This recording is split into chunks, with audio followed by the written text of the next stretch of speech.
मंच पर विराजमान मणिपुर के श्रद्धेय महाराजा लाइसेम्बा सांजाओबा जी, मेरे सामने उपस्थित विद्वतजन, निमंत्रित अतिथिवृंद, बहनों भाइयों, सांबादिक बंधुओं, आज एक विशेष उपलक्ष्य में हम यहाँ उपस्थित हुए हैं। ये हमारे लिए सौभाग्य की बात है। एक बात मैं पहले बता के रखता हूँ,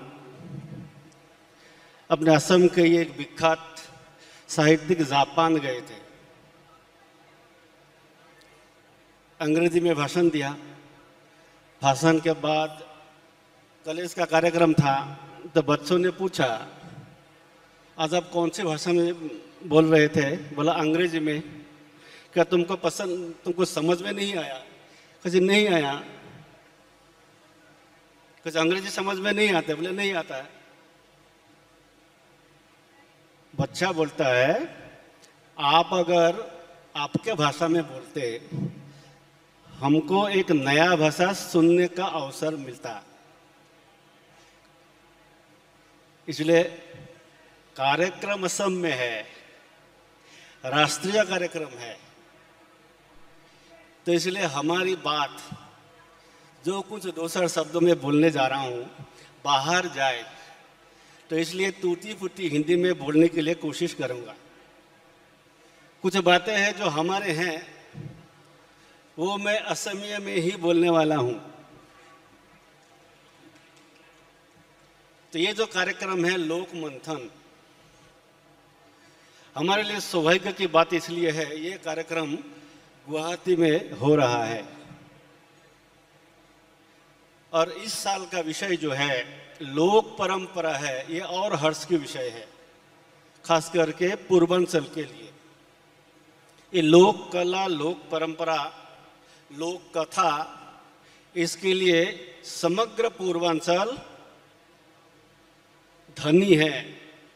हर गांव में जाएंगे, अलग अलग किस्से मिलेंगे आपको, अलग अलग प्रकार के लोक कथाएं, अलग अलग प्रकार के जो फोक सॉन्ग, फोक डांस कहते, वो मिल जाएंगे। जब बिहू मनाते हैं हम सबको, तब पता लगता है इतने विविध प्रकार के लोक कृष्टि संस्कृति हमारे असम में है। ये लोक मंथन जो है, जिस लोक परंपरा को, लोक कला को, लोक कृष्टि को आज आधुनिकता के नाम पर, प्रगतिशीलता के नाम पर हमने इसको आउटडेटेड मानते हैं, पश्चातगामी मानते हैं।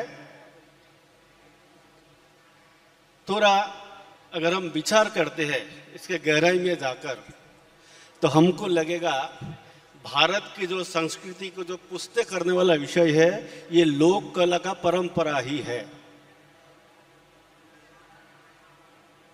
जिसके द्वारा संपूर्ण भारत का एकता पुष्ट होता है।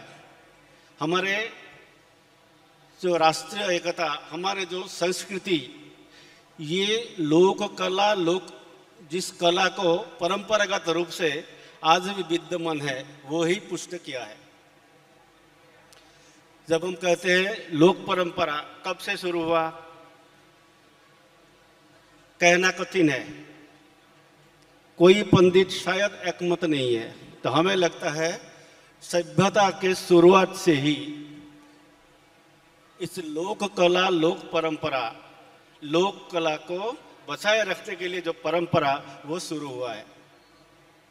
हड़प्पा मोहनजोदड़ो का जो उत्खनन हुआ, तब हम देखते हैं वहाँ गुफा चित्र हैं, वहाँ भित्ति चित्र है, मृৎशिल्प है, वो लोक कला के ही प्रमाण है। अर्थात और खास करके भारत की जो लोक कला, इसका परंपरा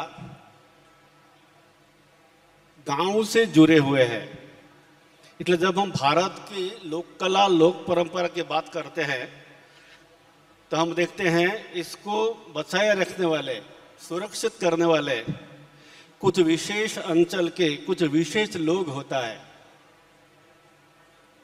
और कुछ विशेष कार्यक्रम के समय उसको गाया जाता है, उस नृत्य किया जाता है, पूजा पाठ वगैरह किया जाता है।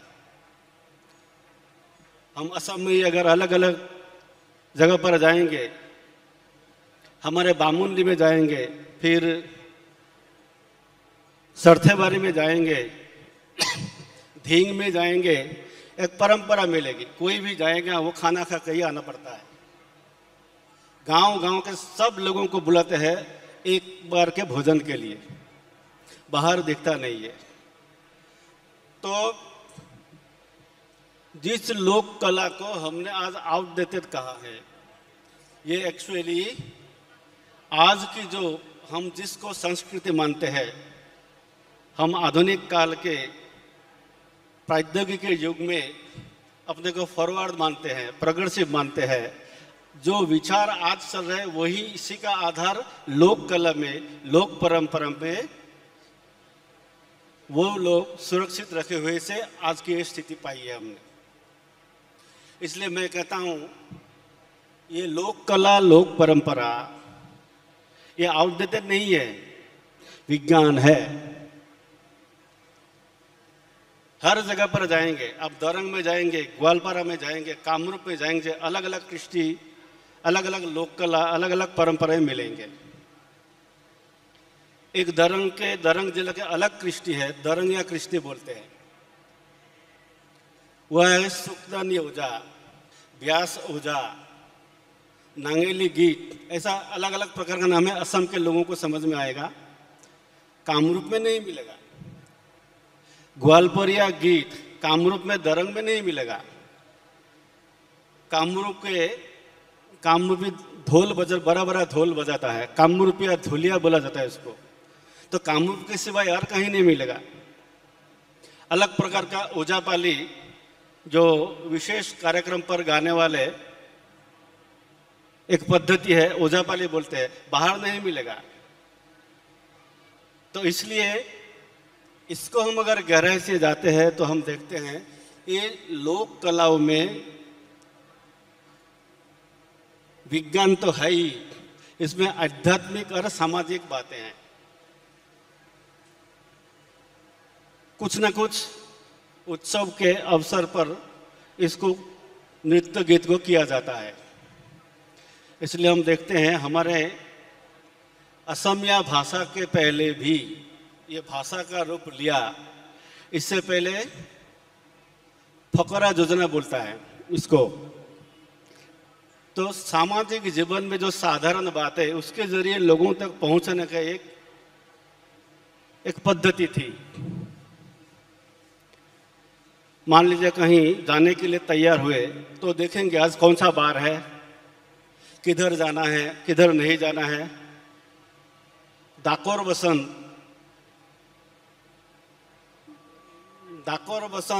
समझना तो मुश्किल है, डाक क्या है। एक परंपरागत चलता आ रहा है, एक सामाजिक शिक्षा है। इसलिए जब निकलते हैं तब देखते हैं आज कौन सा बार है, तो बोलते हैं सौ शनि पूबे जाए, दूती सुकू रेती खाए, यानी सोमवार और शनिवार को पूब दिशा की ओर नहीं जाना, कुछ न कुछ अमंगल होने वाला है, लोग जाते नहीं।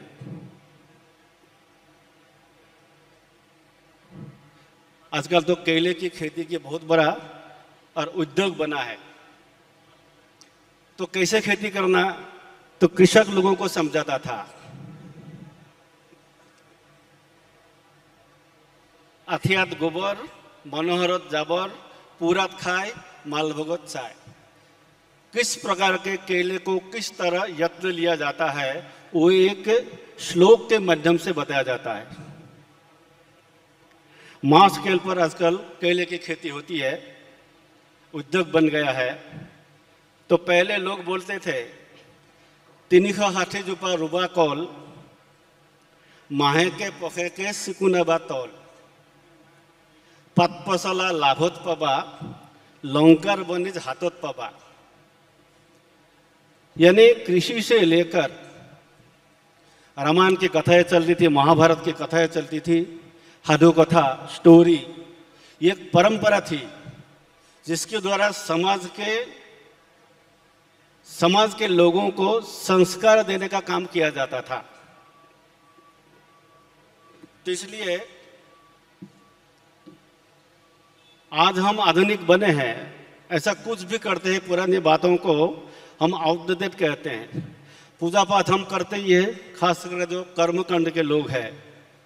पूजा पाठ न मानने वाले लोग असम में भी है, वो भी एक बात को मानता है। जब हम पेड़ पौधों की पूजा करते हैं, लोग हंसते हैं, ये एनिमिस्ट है।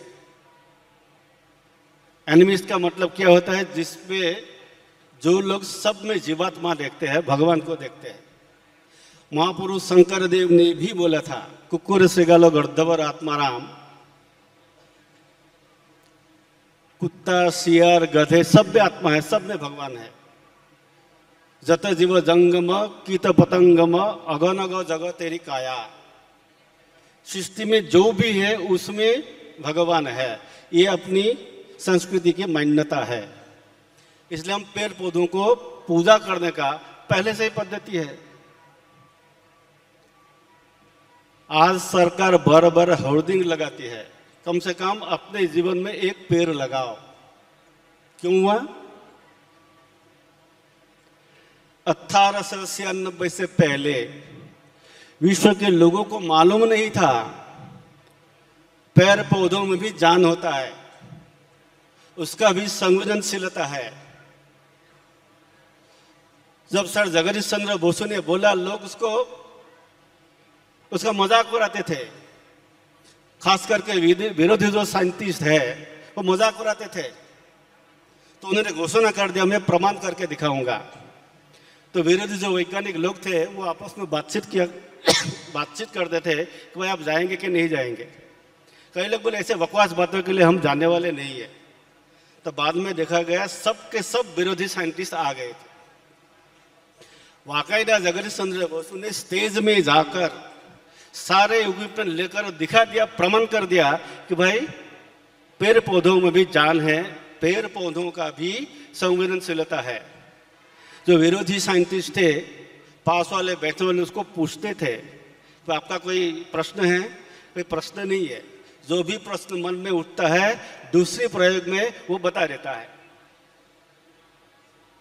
हमारी परंपरा क्या है? जब लोग मरता है तो अपने यहाँ बाहर के भी होंगे पता नहीं, असम में एक परंपरा है, शव जो है वो रातों रात श्मशान में ले जाना चाहिए। सुबह नहीं होना चाहिए, उससे पहले ले जाना चाहिए। अगर श्मशान में ले जाना है, कंधे पे हांगे बोलते हैं उसको, वो बना के लेके जाना है, इसलिए वो बांस से बनता है। तो बांस को काटना पड़ता है। जब बांस काटने के लिए जाता है तो बूढ़े बुजुर्ग उसको बोलता है, वह काटने से पहले ऐसा 3 तालियां बजाओ। क्यों? क्योंकि बांस जो है रात को सोता है, पहले जगा लेना चाहिए। कोई वीआईपी अतिथि आ गया मान लीजिए, घर में तामुल है, पान नहीं है। ये तामुल पान अपनी परंपरा है, सांस्कृतिक परंपरा है असम का। तो तामुल देना चाहिए, तामुल है, पान नहीं है। पान मतलब पत्ता। तो रात को पत्ता तोड़ दे जाता है, फिर नमस्कार करके बोलता है वीआईपी अतिथि है, इसके लिए आपको तोड़ना है, क्षमा कीजिए। अर्थात जो कभी किसी स्कूल कॉलेज में न जाने वाले हमारे पूर्वजों को मालूम था पेड़ पौधों में भी जान होता है। विज्ञान है कि नहीं? तिनसुकिया में एक मंदिर है, तिलिंगा मंदिर। विश्वास है लोगों का, तिलिंगा वहां बांधने से मनोवांछा पूर्ण होता है। इतना तिलिंगा बांधा है, तिलिंगा मतलब घंटा। वो बांधते बांधते पेड़ का टहनिया भी टूट गया। तिलिंगा बांधने से मनोकामना पूर्ण होता है कि नहीं होता ये हमको नहीं मालूम, किंतु किस लिए बांधते हैं? प्रकृति की सुरक्षा। जो कर्मकांडी लोग यहाँ बैठे हैं, अपने पूजा पाठ में 5 प्रकार के वृक्ष लगता है। देखिए आप, पांचों के पास चिरहरित है, एवरग्रीन है। जिसको हम अंधविश्वास या आउटडेटेड मानते हैं, हर सब में विज्ञान है। ये जो महापुरुष शंकरदेव ने कहा, ये वेदांत है, सर्वम खलविदम ब्रह्म, सब में हम भगवान दिखते हैं। ये जो समान परंपरा, समान लोक परंपरा कैसे है?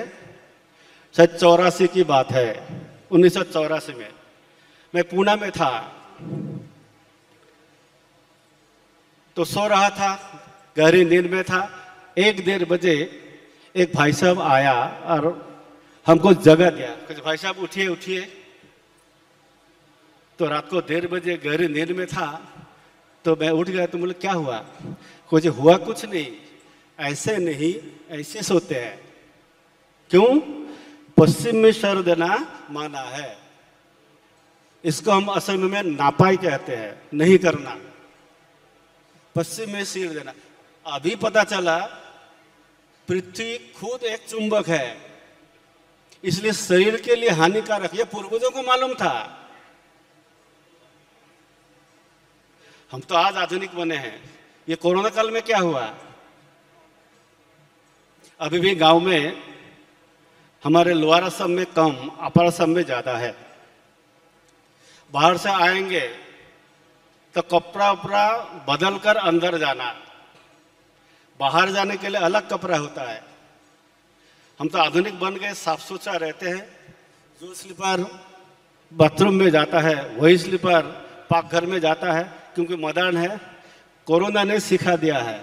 ये गलत परंपरा नहीं है, ये साइंटिफिक परंपरा है।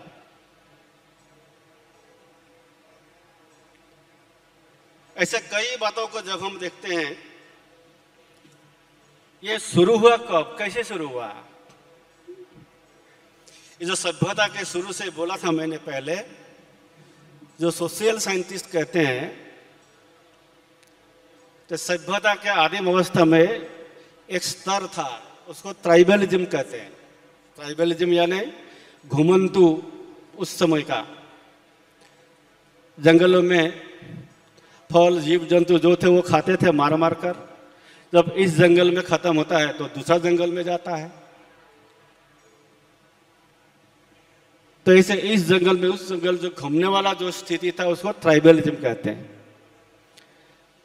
बाद में कहते हैं टेरिटोरियलिज्म का स्थिति बन गई, यानी प्रांतीयतावाद। कृषि का जब आविर्भाव हुआ, कृषि के आविर्भाव के साथ लोगों को एक ही जगह पर रहने के लिए बाध्य किया, क्योंकि कृषि का संपर्क जलवायु से था, धूप बारिश से था, किस सीजन पर किस खेती होंगे उसको मालूम करना पड़ता था। तो इसलिए कृषि उद्भावन के बाद लोग एक साथ रहने लगे, रहने के लिए बाध्य हुआ। जब एक साथ रहा तो मुझे लगता है जो टेरिटोरियलिज्म शब्द का प्रयोग किया है, वही हमारे वेद काल में या बाद के काल में उसी को शायद और जनपद कहा होगा। महाभारत शील में हमें सुना जनपद, महाजनपद। उस जनपद ही हम गांव कस्बा समझ सकते हैं। तो जब ग्रामीण जीवन शुरू हुआ, अपने आप कुछ नियम बने, और वहीं से, और शायद पहले लोगों को लगता था आध्यात्म कैसे बना, भगवान के सिवाय, भगवान की है शायद कल्पना भी नहीं होंगे उस समय, क्योंकि एक अलौकिक शक्ति है, इसकी तो कल्पना थी।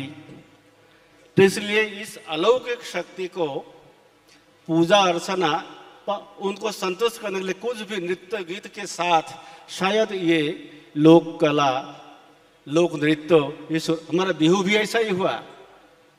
इसलिए शुरू में बिहू का बहुत विरोध किया था हमारे पहले के जो और ज्ञानी विज्ञानी लोग बहुत विरोध करते थे। आज हम स्टेज पे बिहू देखते हैं, बिहू ऐसा नहीं था। तो इसलिए और एक बात हम देखते हैं, ये जो लोक परंपरा है, अभी भी कुछ लोगों ने अब तक सुरक्षित रखा है। इसके पीछे या तो प्राकृतिक या विज्ञान या आध्यात्मिक होता है। आप मन में एक बार विचार कर लीजिए, ये जो स्थानीय लोक कलाएं हैं कब कब किस अवसर पर किया जाता है। ये जो ओझापल्ली की बात किया मैंने, पूजा, विभिन्न पूजा के, दुर्गा पूजा, लक्ष्मी पूजा से लेकर अलग अलग जो पूजा की पद्धति, उसमें सारा ओझापल्ली गाया जाता है। इसमें जो आध्यात्मिकता, इसमें जो विज्ञान है, इसमें जो सामाजिक ज्ञान देने वाली जो प्रथा ये पहले से चलती आ रही है।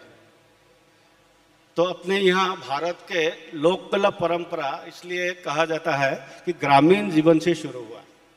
अब व्याख्याकार इसलिए बोलता है जो ग्रामांचल के या कि दूर दराज जंगल गुफाओं में रहने वाले, आज पहाड़ों में रहने वाले जिनको जनजाति कहते हैं, उस विशिष्ट अंचल के विशिष्ट लोगों ने कुछ विशेष अवसर पर करने वाले जो कलाएं हैं, इसको कहते हैं लोक कला। जो लोग इसको सुरक्षित रखा है, एक परंपरा उन्होंने आज तक चला के रखा है, इसको कहते हैं लोक परंपरा। इसलिए हम अगर देखते हैं, जो मैंने बोला पहले, आज की जो अपनी संस्कृति इस लोक कला लोक परंपराओं से ही पुष्ट हुआ है। तो इस बात को हमको भूलना नहीं चाहिए।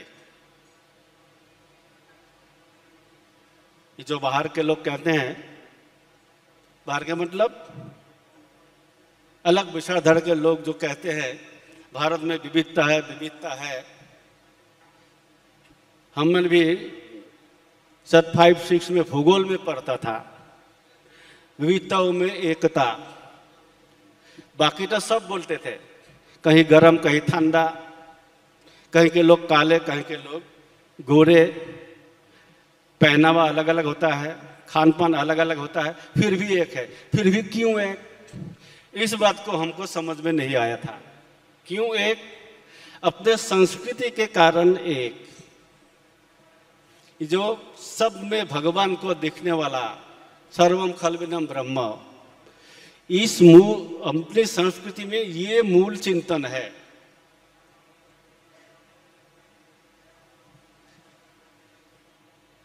असम में अगर किसी के घर अपना पैर लग गया तो हम नमस्कार करते हैं, केवल असम में नहीं करते, गुजरात में भी पैर अगर लग जाता है तो भी नमस्कार करता है, क्योंकि सब में भगवान है। सर्वम खलविदम ब्रह्म कुकुर श्रीगालो गर्दवर आत्माराम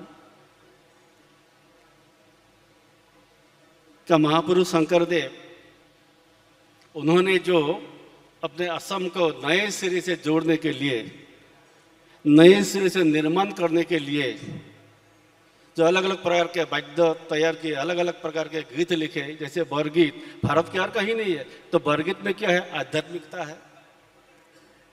ये अपनी जो भारतीय जीवन मूल्य है, शाश्वत जीवन मूल्य, जो पूरे विश्व के लिए आवश्यक है, इस जीवन मूल्यों को संजय रखने का जो प्रचेष्टा पहले से ही चल रहा है, इसको बोलते हैं लोक परंपरा। केवल इसमें ही नहीं, बीच में एक खेल आया, अटिया पटिया कहते हैं, तो हमको सिखा रहे थे अटिया पटिया ऐसा है।